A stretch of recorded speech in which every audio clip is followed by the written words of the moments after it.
people start to realize our differences aren't as big as they seem. I couldn't really understand the magnitude of what was going on. I know a lot of people were affected. You know, it's still that divide. From the All Indiana Podcast Network and Wish TV, this is Our City, Our Voice. You look a lot different at it. Everybody was kind of spinning about what it was and what was happening. Everything's changed. Everything's changed.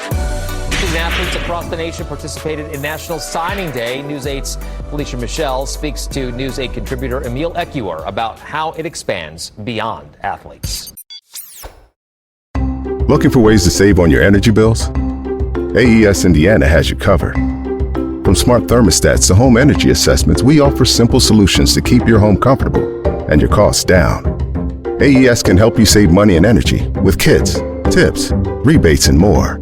Visit aesindiana.com/ways to save to learn more about how we can help you save money.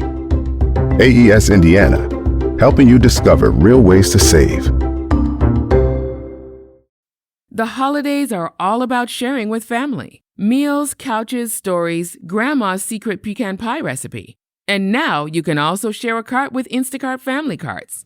Everyone can add what they want to one group cart from wherever they are. So you don't have to go from room to room to find out who wants cranberry sauce, or whether you should get mini marshmallows for the yams, or collecting votes for sugar cookies versus shortbread. Just share a cart, and then share the meals and the moments. Download the Instacart app and get delivery in as fast as 30 minutes. Plus, enjoy free delivery on your first 3 orders. Service fees and terms apply. Thank you so much for being here today, Emil. Thank you for having me. All right, so the significance of the National Signing Day in the Hoosier State, let's talk about it. So when you say that we have major college sports, college football in this case, and it's predicated on getting talent from some of the poorest communities in America. And then a lot of young people from those communities really believe if I work hard and believe in myself, I can actually go do this. So they work hard, they train hard, they get the required test scores, they get the required grade point averages, and we just watch a lot of young people from all around central Indiana signing letters of intent to go play major college football. I love that because you can watch someone's dream actually come true, but there's something that you talk about often.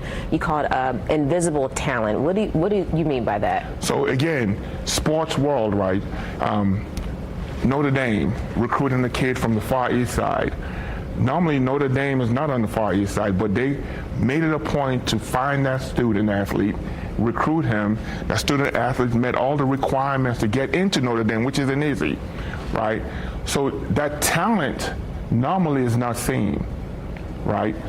And I say there's so many other young people in those buildings that have the talent to be a techpreneur, right? To be an entrepreneur, right? To work at Eli Lilly's, to work at Cummins, right? But we don't get a chance to see that talent, right? For whatever reasons. And sometimes it's because someone hasn't cast a vision for them to say, you know what? You do this really well. If you work hard, you could really be working at Cummins or Lilly's. But somebody did that for that athlete. Somebody told him in Little League football, like, you have the talent. If you work hard, you could go to the NFL. And that athlete probably just grabbed a hold of that and believed in that. So we need to do that, more of that. If not, we'll have a lot more invisible talents. Okay, so break down the sports development model for us. How can it be applied to other industries? Like you said, maybe encouraging someone to become an entrepreneur or a techpreneur, as you said.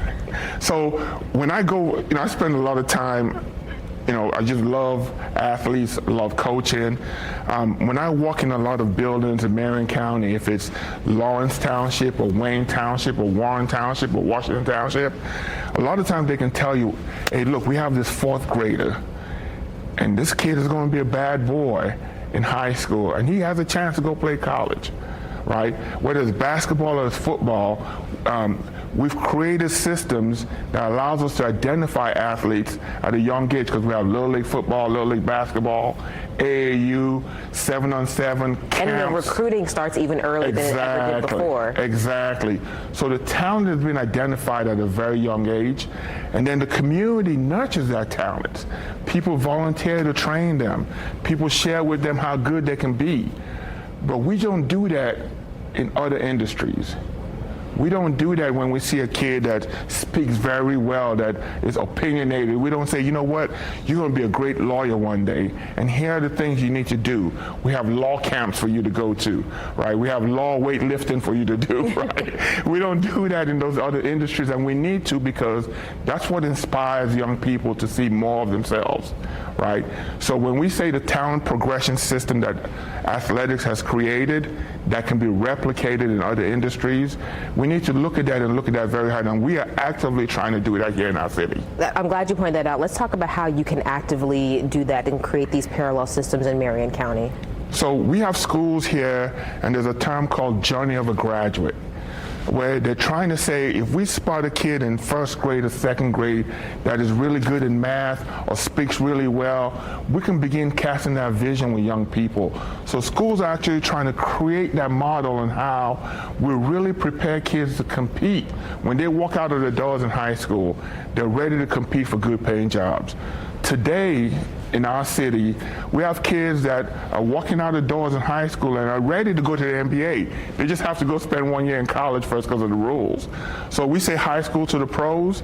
We can say high school to the pros in industry, right? But it's how we identify, how we uplift, inspire young people to understand their God-given talents, because they're all created with one.